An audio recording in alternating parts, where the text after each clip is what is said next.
Good morning. I'm just looking at the news, the stuff that is flying in this morning. Berlin Street from Granite Street to Main Street, Montpelier. Going to be closed for a little while because of a pretty good vehicle crash in that area. Emergency crews are on scene, but please avoid the area. Again, from Berlin Street to Granite Street to Main Street in Montpelier, closed because of a crash this morning. A man found dead in his Brownington home, considered suspicious, according to state police. That story is breaking right now this morning.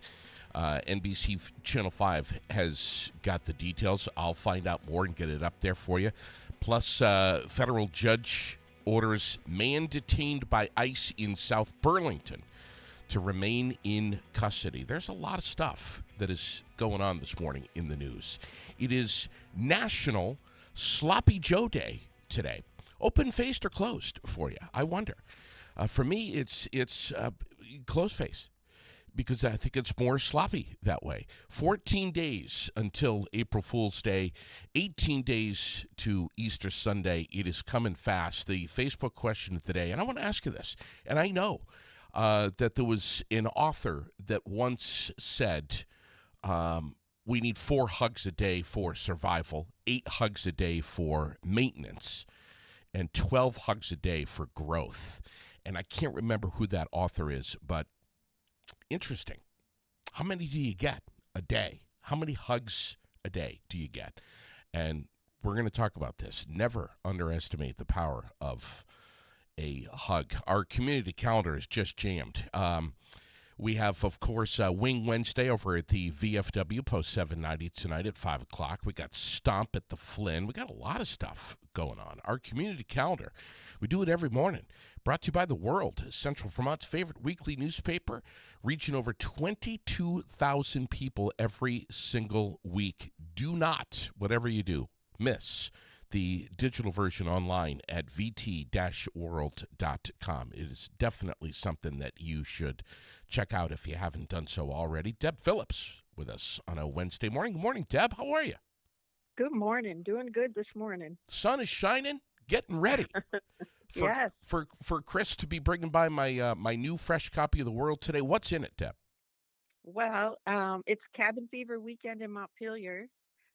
And we have a full page of advertisers with store discounts. It's this Friday and Saturday. So you need to pick up a copy of The World to get details on that. We also have March money-saving coupons and our spring homeowner service guide. And it's with local professionals who are ready to help you with your home renovations and improvements.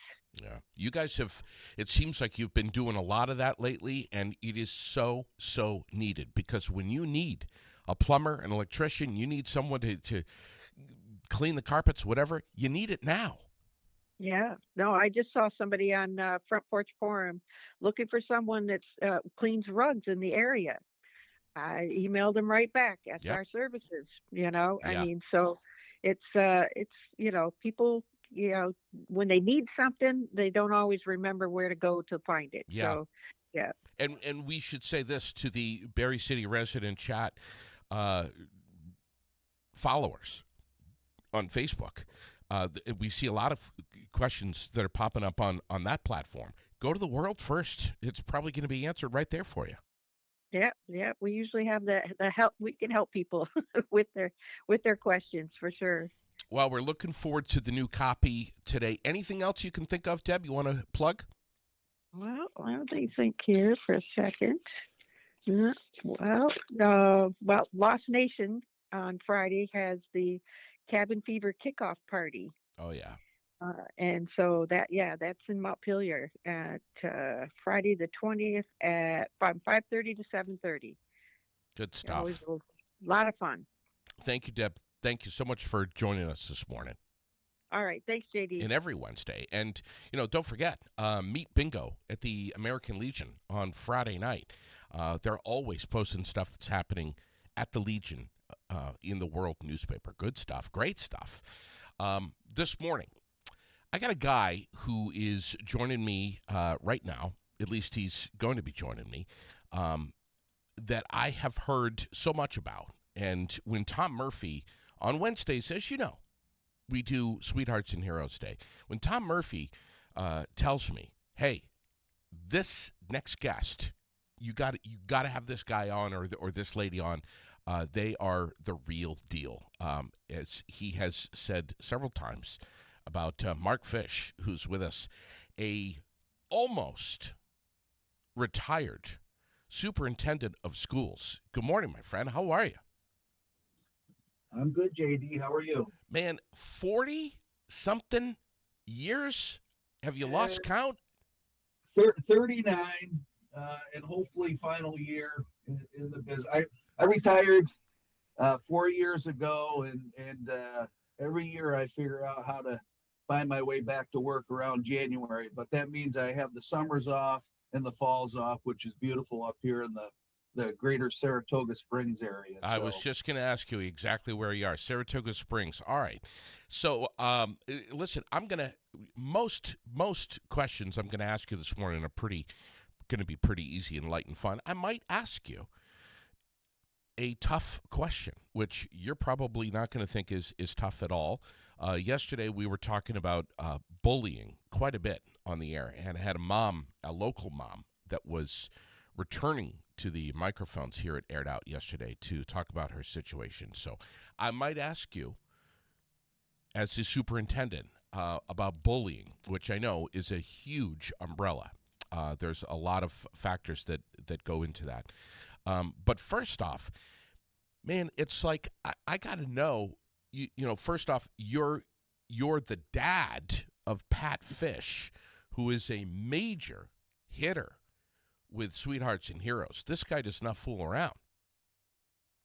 Well, one of the reasons I accepted the opportunity to speak with you this morning is I get to, speak unfiltered regarding Tom and Yes, Rick and Pat and the whole gang. So, as you know, I was around it for the first Sweethearts and Heroes show. So, I've seen the growth over the years, and certainly have watched a lot of things happen and with that organization. So which came first, Mark or Pat, when it comes to Sweethearts and Heroes?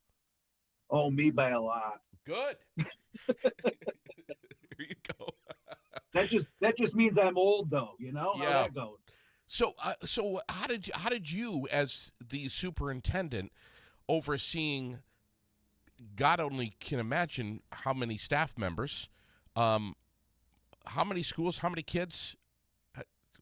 So I started out teaching in Johnstown, New York. I was a phys ed teacher and a coach. I was there for 9 years. I always say, not half jokingly, that it was the best job I've ever had. I moved back to my hometown as a middle school principal, spent 18 years there and raised our 3 kids, and they all, one way or another, survived me as a middle school principal. Wow. And then actually the last thing I did in South Glens Falls was give Patrick his diploma. And then I spent 8 wonderful years in the Greenwich Central School District as the superintendent. I retired from there, and I've done 4 interims. Currently, Saratoga Springs at Maple Avenue Middle School. We have just under 1,400 kids here, so they keep me busy every day. 1,400 kids. It's a big middle school. My man, and it almost looks like you might be losing some hair. You know what? I keep waiting. 39 years and counting. I still have some, so that's good. And so when is retirement? So I'm done here April 2nd. Saratoga went through a rigorous process, obviously, to hire a new leader of this building, work with 3 very capable and strong assistant principals here, and then, countless teachers, non-instructional folks, and again, all the kids. So yeah. It's a big job, but I think it's been a great challenge, and I think Saratoga is a wonderful place to learn. Wow. Your son Pat, who is so involved with Sweethearts and Heroes, he's one of the upper echelon members of the team there. He is just crushing it, man. He's making all kinds of impacts on teachers and I should say students and teachers everywhere. Sure. When you say everywhere, one of the things I've said to Tom forever is, and they keep slowly working on it is, Pat's in his car. He spends more time in his car than just about anybody I know because he does want to make that impact. And they've done some really good efforts the past couple of years to do some more regionalizing. They brought in a couple more people in Pat's role, and I think that's been good for the organization. In the early days of Pat traveling, it wasn't unusual for him to, be in Buffalo and then Long Island and then up to the North Country, in the same week, which is, a lot of time in the car. He jokes off. I've heard him joke about, the number of books on tape that he's listened to over the years, just because of the time he spends in his car. He has a real aura about him, which really stands out. And not only is he a smart cookie, but he has a really in-depth perspective on how to look at things. And maybe this is a little bit of Tom rubbing off on him, but it's got to be a direct reflection of you, my friend. It has to be. Well, I would give his mother a lot of credit too. She was a teacher, certainly big heart, cared for kids, coaching. Pat grew up in schools. Our kids were constantly at events. Between my wife teaching and coaching and me running buildings and getting them to all of their stuff, we were busy and they were always in the public. So all three of my kids had to be people persons. They had to engage with the public from the time they were very, very little. I like to think that all three of my kids are very empathetic people. I think that's maybe a credit to how they were raised and what they've been exposed to and how my wife and I interact with people. Patrick certainly, I think one of the formative events in his life was the South Glens Falls Marathon Dance. He was a chairperson for 3 years. They've raised millions of dollars since next year will be the 50th year, and Pat's still involved. So the first weekend every March, you can find Pat at the South High Marathon Dance, interacting with the next generation of kids who are dancing and trying to help other people that are in need and organizations in need. He helps run the social media. Actually, he runs it, coordinates it. We interact with the media at the event, which sometimes is fairly substantial. So he gives back. And those 3 years, I think, leading that student-run organization in South Glens Falls really were impactful for Pat. Pat was always the kind of kid that, that students looked up to. He'll be embarrassed for me to say that he was his prom king. But he didn't want to really go to the prom, and he really didn't want to go back the next year. So that's the kind of guy Pat is. So, and now look at this guy. He's sporting pink suits. Look at this. Yeah, we're awful proud of him. The nails are interesting. I always think, and thank God for Alyssa, because she remembers what color goes on what nail, and all of those sorts of things. So Joe and I are thrilled to have Alyssa, his wife Alyssa, in the family. That way, we're not watching Pat all the time. Now I said on their wedding day to Alyssa, he's all yours. Yeah. We're going to get serious here in just a little bit. Heads up, as a superintendent of 40 years, overseeing a lot of children. I am going to be asking you about bullying, but first, what do you say? What are you saying to Pat, who is about to become a first-time father? You know what? He's getting a lot of advice, not a whole lot from us yet. I think he's ready. Alyssa's ready. Two supportive families. Her family certainly very engaged with, the raising of a wonderful young woman, and hopefully Patrick as well. I know they got some advice over the weekend. They had a baby shower, and my oldest Kelsey was home with her son Damien, my grandson, and I know they got some advice from young parents, first time parents over the weekend. So I think one of the things I said to Pat and his friends, you really have to operate as a team to really because you can't, the mother just shouldn't be doing something, the father just shouldn't be doing something. It's a team effort. Yeah. And if you're stressed, the baby will be stressed. Those are the two things that my wisdom that I've imparted so far. Yeah, it's fantastic, and of course he's got some great parents, so he's got a clear head. He knows, he's going to be changing some diapers. That's for sure. That's going to be coming real soon. Long as Grandpa doesn't have to change too many. I've been through that already. I have to ask you, what was it that made you drawn to Sweethearts and Heroes back in, I'm guessing 2016-ish, 17, somewhere in that ballpark? Yeah, maybe even a little sooner. So I was the principal of the middle school in South Glens Falls. I hadn't met Tom. One of my teachers, a phys ed teacher, Jason Spector, who was a co-founder of Sweethearts and Heroes with Tom, was one of my teachers.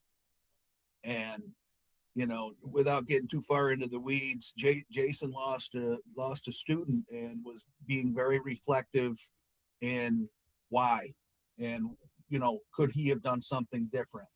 And so Jason and I had a ton of conversations about that over that year. And at the same time, unbeknownst to me, he was speaking with his college wrestling teammate, Tom Murphy. And the two of them hatched the idea of Sweethearts and Heroes. At some point, they pitched it to me. I try to support risk taking. I'm one to say, all right. So they asked me if they pitched it as being good for kids. They asked me if they could do their first presentation at my middle school. I figured it couldn't go too bad because Jason was pretty well respected by the student body. And there you have it, the first Sweethearts and Heroes presentation at Oliver W. Winch Middle School in South Glens Falls. Wow. And you've had them at your schools since. So a number of schools. We had them in Greenwich, one of the first superintendent at Greenwich, one of the first opening days. I had Rick and Tom there and that was in the days when Otis was traveling with Tom. He was the big hit, the Otis the dog. Amos. Yeah, he was a superhero himself. And so they came, they did a wonderful kickoff, really started my superintendency off on a great foot. And I just felt it was important to have them there to deliver the message, about students and how we can support them and so forth. So that they've been around a long time. I'm with the books that they've written. Most of the schools I've done these interim stints at, I bring books, I drop them off for them to use so they are exposed. And oftentimes, as happened at Salem, there's a relationship formed there, and Sweethearts and Heroes become part of the culture. Is 13 Pillows one of the books that you're pushing? That's one of the books. Sure, Pat's poetry book. So both of them are pretty staple drop-offs for me when I work at a school. Yeah, I want to tell you first of all, it's an honor to have the time to speak, frankly, with any superintendent in any school district anywhere. I can't imagine how busy you are, what you've got going on every day. But I just want to say this: we have a community here in Central Vermont that has been poking me and kind of sounding the alarm quite a bit about a recurring, continual issue of bullying here in Central Vermont. as a whole. I should also say that there are some schools here in Central Vermont that have got more of a grasp on it than others. And I say this with a ton of respect this morning, that I don't know. I'm not in the school system. I don't work at a school. I can only imagine being a teacher, being any kind of administrator, a principal, superintendent. I know that you guys are dealing with a lot of stuff that has, frankly, nothing to do with curriculum and everything to do with the sign of the times, our society, our culture, what's happening, post-COVID, internet. The list goes on and on and on. There's always going to be parents who maybe really aren't cut out to be great parents, who aren't giving their kids the attention and the focus that they should. It seems like there's more domestic stuff now than ever. There's more breakups than ever. The family culture and roots is not as healthy and as deep as it seems like it was when I was a kid, when we would all sit around the kitchen table every night, talk about our day, what was good about it, what was bad about it. There are kids who are being ignored. There are kids who are being distracted by other things that are going on in their lives outside of school.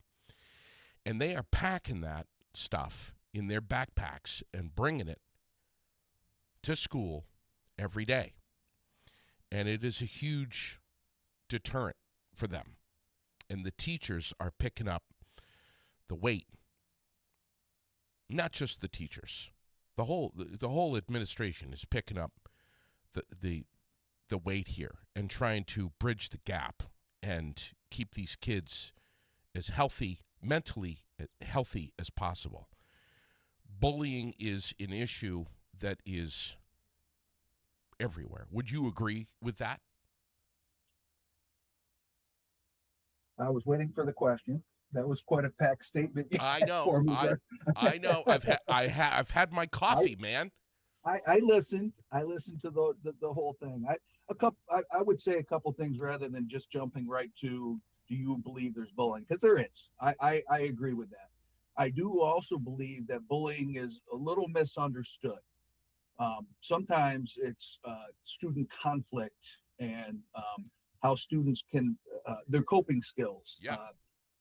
Understanding how to interact with each other. So bullying is, sometimes I think gets this huge umbrella where it's subjective. And it's I think sometimes it's the inability to consistently have a respectful relationship, where bullying is somebody really has a power imbalance over somebody else. There's an imbalance, and you know what?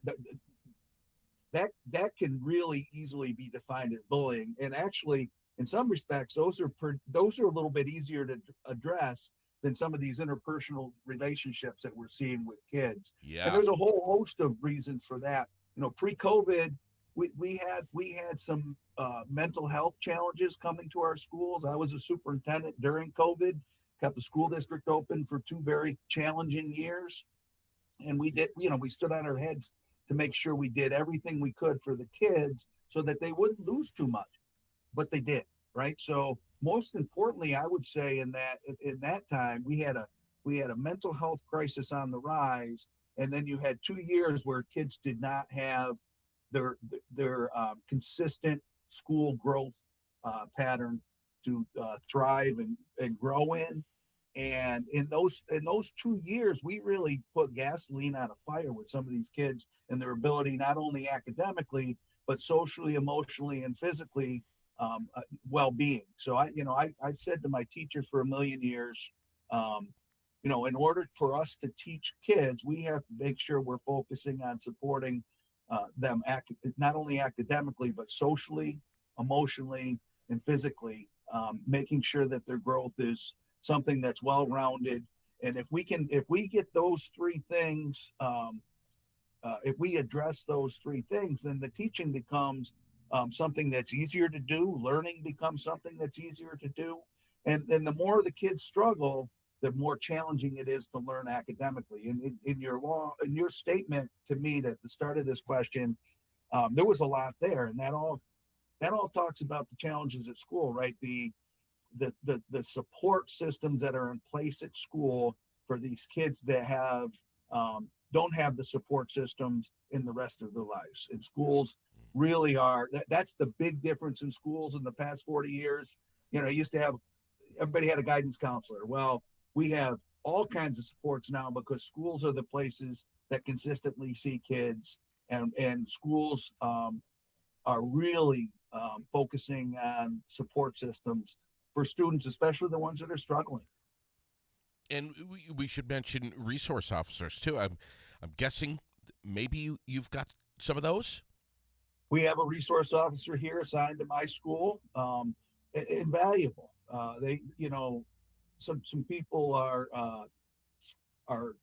think bringing a resource officer to school it brings things that it really doesn't. The resource officer I work with over the years, they are visible, they are kid oriented. Kids will go to them and talk about things that they might. There's somebody that a number of kids respect. It helps. It's a two-way street. We build respect for the police. The police in turn build respect with the student body. Our resource officer here is very visible in the cafeterias, in the hallways, and then when something does happen, they're accessible, and we work at it together. Yeah, interesting. Sweethearts and Heroes brings a program into the schools that is custom tailored for all different grades, ages. We're all developmentally at different stages in our lives. We process things, we understand things differently. But Tom and his gang, they start as young as they can go to bring into their presentations messages of respect, but also recognizing through role play the differences between just being a kid and joking around and having fun versus something that with repetition might become something that is hurtful or unwanted. Laughter gets brought into the mix. It gets complicated. But Tom is able to take these young minds and get them to realize what the difference is between having fun and getting your feelings or otherwise hurt. But then also giving the older students the tools, the knowledge to recognize this stuff too, and then to kind of incorporate what Tom and Sweethearts and Heroes is doing and carrying the baton here. And I mean, Tom and Rick and the guys can't be in every school every day, but the fact that they've taught these other students and these other administrators this and infiltrated this into these schools is massive. That's where things are really sustainable for Sweethearts and Heroes. Sure. You go to a good school, the students certainly feel empowered in their school when they see something wrong to report it. Or if it's like you said, on a base level in a friend group, say, hey, that's not right. That is at grassroots, empowering students to help themselves and to police their peer group. Back, I know when I was a kid, that sort of thing used to happen on the playground, right? Yeah. Well, kids don't have free play the way that they used to. Parents sign them up for things. bring them to things. So adults are always driving these things. So there was a gap, I think, over the years in kids' ability to learn how to solve those problems themselves. And Sweethearts and Heroes really delivers an important message about those types of relationships, that type of human interaction, that type of interactions that we all see as kids are growing up, and what to do when you see something that your gut tells you isn't right. And so all of those are skills that not only serve, like you said, our young students at their developmental level, but all the way through to adulthood, right? How often do you see something and you go, geez, that's not right? And me as building administrator, certainly I have a responsibility to work with adults who sometimes don't always act right or say the right thing. And I can't tell you the number of parent conversations I've had where I've had to say to the parent, look, I'll talk to you about anything, but I'm not going to let you yell at me. And I certainly don't have anybody swear at me on the phone. Yeah. Those types of things, those are basic, respectful human interactions. And so, I think Rick and Tom and their messaging, and then certainly the sustainable approach to bringing Circle to your building, what Pat does and what some of the other folks in the organization do, help build that culture. And then, they have certainly some real strong examples of schools that have embraced the culture, and it's now student driven, right? So the students are running things that are really beneficial to the student body. What do you say, Mark, to other schools, other superintendents that haven't yet considered or may not be familiar with Sweethearts and Heroes? Sure. Well, I'll go back to the beginning when they were trying to bring this to other schools besides their tryout at Oliver Winch in South Glens Falls. And Tom's initial presentation, maybe he still does it, Tom's work with the MMA and the fighting part of it. And, you ring the bell and there's Tom on the screen and he's in the ring. And, he initially he was like, he was worried that wasn't something that other schools would understand. And I was very easily able to say, look, that's the hook for the kids. Yeah. The kids are like, wow, look at that guy. And he's doing this. And then the message is very clear within minutes of the start of his presentation. And it's something that I think, you got to meet the kids at their level. You got to find a hook. You got to find things that they're interested in. And then from there, to your point, I think if you're not doing everything you can as a school district to support students, and some kids get messages in different ways, right? They might see this and that'll, Sweethearts and Heroes, and that make a big difference. Some respond well. Maybe their bus driver's their hero, and it's somebody that they interact with. So it really, I think you really need to go at this in a number of different ways. Some schools bring presentations on whatever the topic. They do it once and they think they've got it licked. Right? Yes, right. That is not the way to make any change in your school district systemic. It's something that you have to repeat. It's something you have to support. It's something you have to model. It's something that the adults have to buy into. It's something that the student body has to embrace and buy into.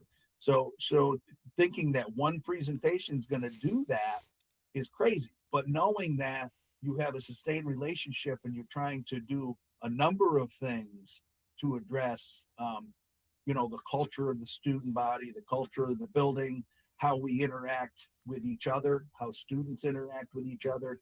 I think it requires a commitment from a district, and it requires a sustained effort. And I think it needs to be a holistic approach. It needs to be everybody. Yeah. What do you say though to to a superintendent right now who may or may not be listening, that, or maybe listening later, who is a little discouraged because they can't really get a couple of things really figured out well in their district. Okay, so this anything that's top down never sticks, right? So if I stand up there as the king of the school district and decree something, as opposed to supporting something and allowing that growth to be something that comes from the building level that you think is something that you want to work on with the faculty. I would say to a superintendent that can't quite get there that you can't do it alone. You've got to coach your team. You've got to lead your orchestra, however you want to say that. But it can't be a decree and then we fix bullying. It's got to be comprehensive approach. I would encourage those folks to have a conversation with Tom. He's pretty persuasive. Visit a presentation. I used to say that all the time when people would call me about Sweethearts and Heroes. I would say, look, they're going to be in X school district next week.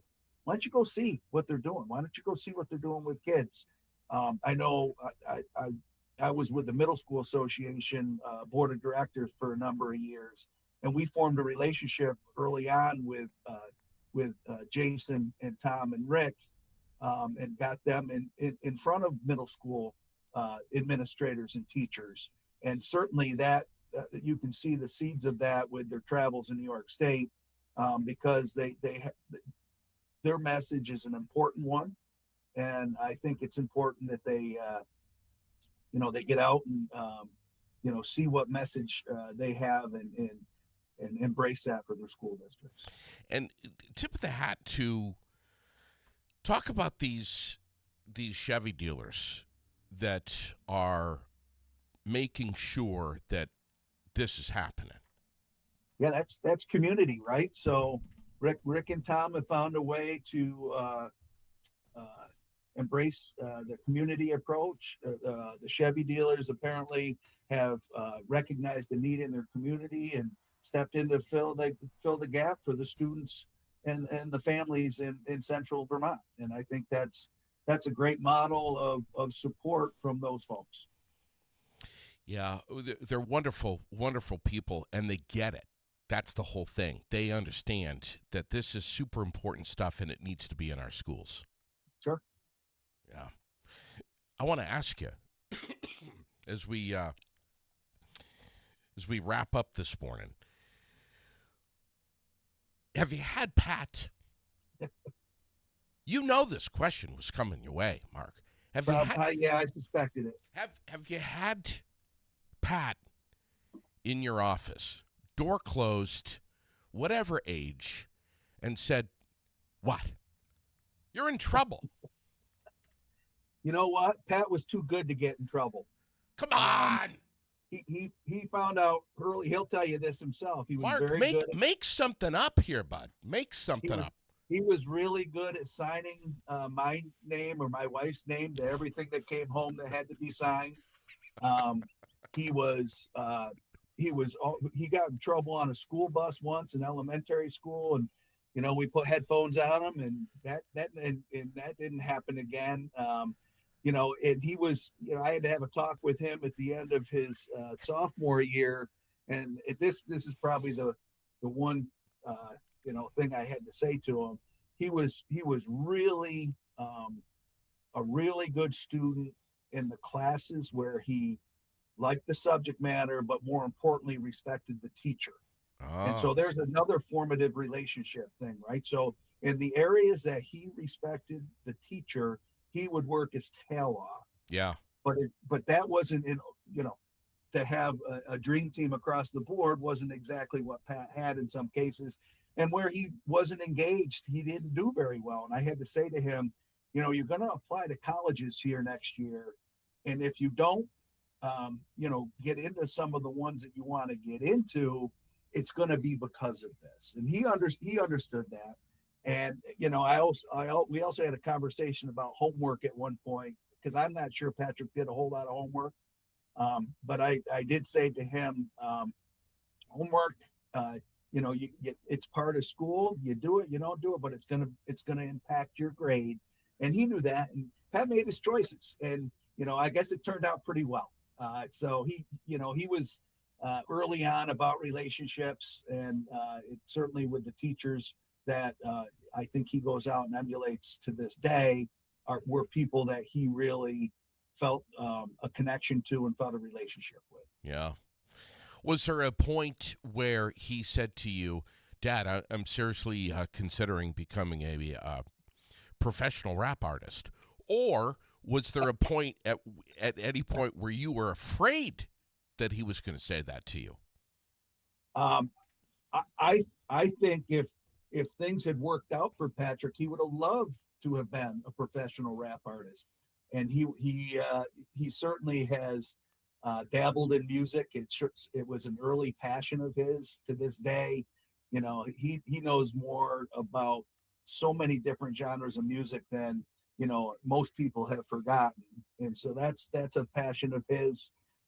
As far as being a rapper, his mother and I would have been very pleased with that. I often joke that none of our kids are teachers, but Patrick figured out a way to be a teacher without having to do all that day-to-day school stuff. Yeah. Yeah, he did. And he's having huge impact.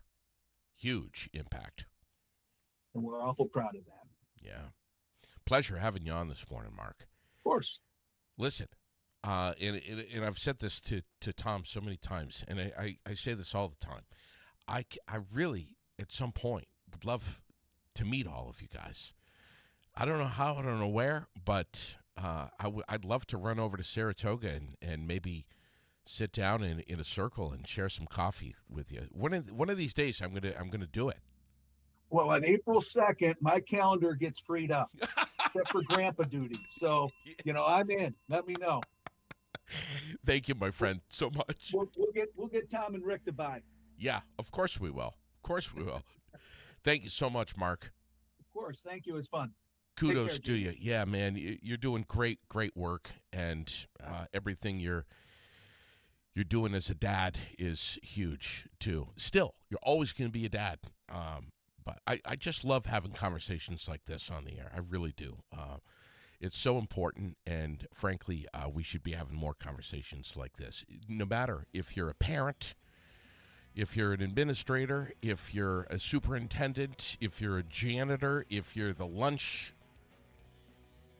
person, doesn't matter.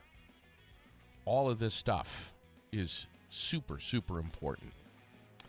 Thanks for tuning in this morning. I hope that you're dealing with these, I'm not going to say cold. I won't say that word. I'll say cool temperatures. They're not going to be here too much longer. We're rebounding tomorrow, at least for a week or so. And then maybe back into the 30s. So just keep that in mind. Got the message this morning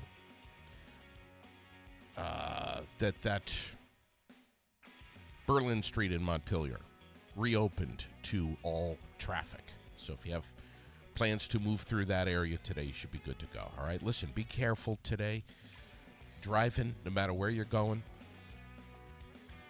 get through your day. It's a Wednesday. It's hump day. When we're celebrating it together with Sweethearts and Heroes every single Wednesday right here on the Aired Out Podcast. God bless. We'll see you soon. Tomorrow morning, right here, where you are now, Aired Out.